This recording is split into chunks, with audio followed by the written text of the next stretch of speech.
a surprise Seven release, Drowning by Numbers, my first Peter Greenaway movie I have ever watched, and this took me by surprise. So the last time that I had watched a Seven release was about a year ago, around this time, both Santa Sangre and Out of the Blue, and both of those releases were great in my opinion. A lot of people like crap on the encoding or whatever. I'm not that big of a nerd on that stuff. But the more that time has gone on, because both of those releases I don't believe had like any sort of HDR on it.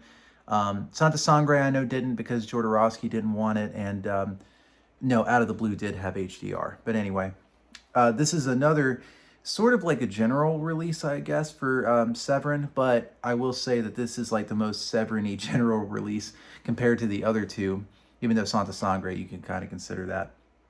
But Drowning by Numbers, I was so surprised with. I've heard a lot of great things about Peter Greenaway.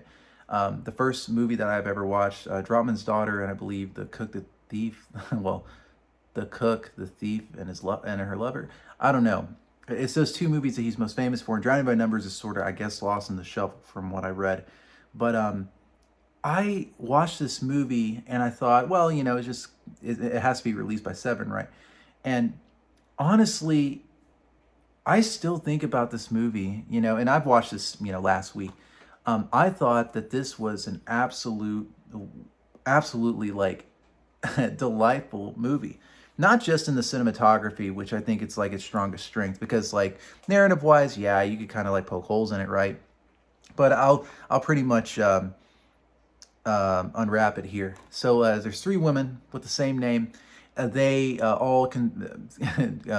they all conspire to kill their respective husbands and get the help of a corrupted not undertaker, but what is the name? Like a courier, pretty much like the guy who signs off on who dies and all that stuff. I can't think of the name, so I feel like an idiot. But it's man, I can't really. First off, the setting of the art setting of this film will put you in like the mind of like sort of Wes Anderson territory, but it's not really that. It's more like akin to like a Baroque painting or like a Renaissance Vermeer. Just absolutely astonishing, arresting visuals. Even in the spaces that kind of allow the film to breathe a lot, which there is a lot in this movie, by the way, especially in like the first half when the narrative is sort of like kind of upswelling a little bit, was absolutely wonderful. I loved looking at all the colors. I mean, even at the beginning of it, just like these baths filled with apples and, going through apple orchards. And it's just absolutely breathtaking. And I loved it. And it was a complete breath of fresh air to watch a film as colorful and as arresting as this movie. And yeah, like I mean, that's something that like a lot of people won't get into. A lot of people love narrative and everything like that. And I think that this has a narrative that is very fun to play through. It has Drowning by Numbers, a very like numerical sort of sense. Starts with 1, ends with 100. But it references like all of the numbers in between the film. And at the beginning, the girl says, "Once you count past 100, why even count anymore? It doesn't even matter, right?" So already we get like this sense of like nihilism at the beginning of the film, and it does permeate throughout. It is a black comedy, of course, in the English sense, in a weird way. But the way that the characters move, and maybe like the criticism that you can levy against the film is that the characters are kind of like one-noted in a way. The only one that I really enjoyed and really rooted for was the kid, and the rest of the characters were just very despicable, to put it lightly. They were very just sort of like there to perform an act, and they're sort of like just totally just consumed by their own devices and everything. And so like maybe like a characterization, well, the acting itself I think was just okay. That's probably like the weakest thing of this film, even though that like the actors I think went on to do a lot of other great stuff. I do think that like the acting in this was, there's some scenes in there where I was kind of like like that could have been better. But in a sense I still really enjoy Drowning by Numbers. I have not listened to the commentary. I'm going to rewatch this and listen to the commentary by Greenaway. And the way that it sort of like upswells into this whole sort of like um, kind of like just this whole eating of each other, right? It sort of like goes back to Buñuel in a way, where it's just like this snake that, just keeps on eating its own tail. And then eventually just, all just disappears, right? But I do think that the best thing about this film is the just the art direction. I just think it's absolutely beautiful. You can take or give whatever you want with the acting and performances, but if you want to watch a movie that is absolutely, just breathtaking to look at, have no further with this movie. So the 4K is great. By the way, the image is wonderful. The audio, I think, is very well. Oh yeah, that's what I was going to talk about with this movie and why I was so excited about it. Michael Nyman, or I think it's Nyman, that's how you pronounce it. He did the soundtrack for this film, and it's absolutely wonderful. It is, it's a reworking, I think, of one of Mozart's pieces, from what I saw, and it's wonderful. I think Michael Nyman is a wonderful composer. If you haven't listened to, there's a whole rabbit hole that I can get into. Why I love Michael Nyman so much, and I'll just, whenever I was like really getting into movies, there was Netflix had Man with a Movie Camera for the very longest time. I don't know if they have it now, but they had a version of it where it had Michael Nyman's music in it. And when I went into this deep rabbit hole, Michael Nyman had decided consciously, you know what? I'm going to not even write a new score for The Man with the Movie Camera, because I know that my score that I made for, I believe like Gravity Zero was the Sega Saturn thing that he had made originally, and said, that's good enough.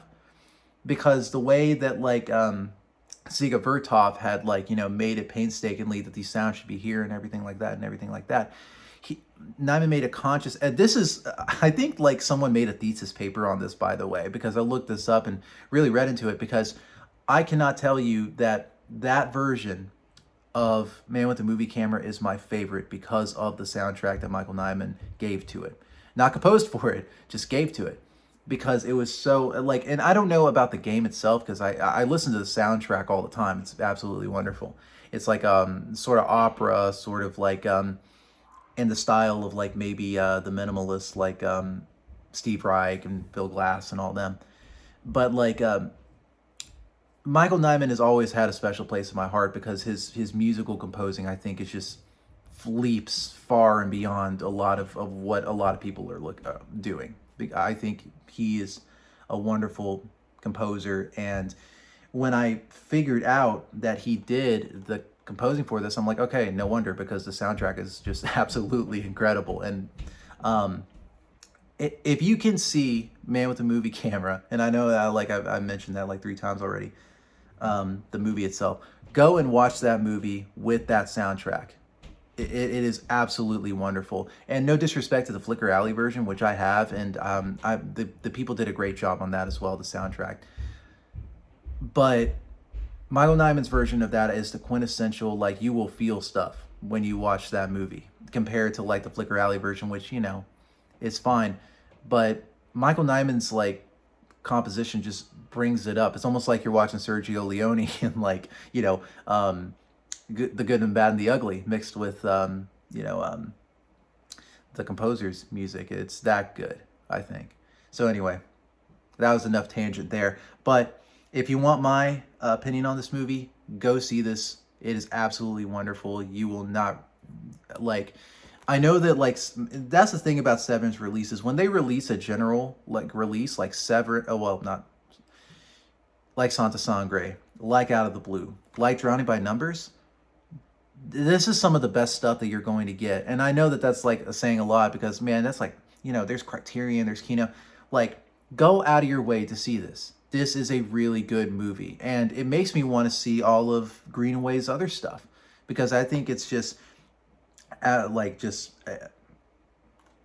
it's like almost like it's almost like, I wouldn't call it a masterpiece, obviously, but seeing movies like this, I'm just like, I don't want to be an old fart and just be all like, oh man, we're just seeing like bad movies now, like nothing really matters, because there's actually a lot of good movies coming out this year.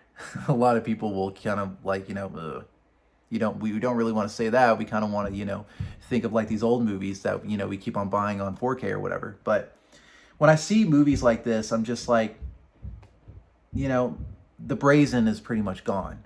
You always got to like check, and you always got to, but when it comes to like, what we consume as media or whatever like that, we are more critical eyed. There isn't like a lot of free flowing stuff anymore that you can't just like, contact your id and just say, hey, let's go out and let's make all this stuff and just go with it. Let's not think so much. Let's wonder a lot more. And you don't get that a lot with like movies, entertainment, or anything like that. It's all very critical. And I think that like Drowning by Numbers kind of reminds me of the wonder of filmmaking. And it's really a spectacle in its wonder, and that is in with this film. So get this movie. It is absolutely wonderful. Drowning by Numbers. Thank you so much, guys, for watching my rambling again. I appreciate it. Thank you so much.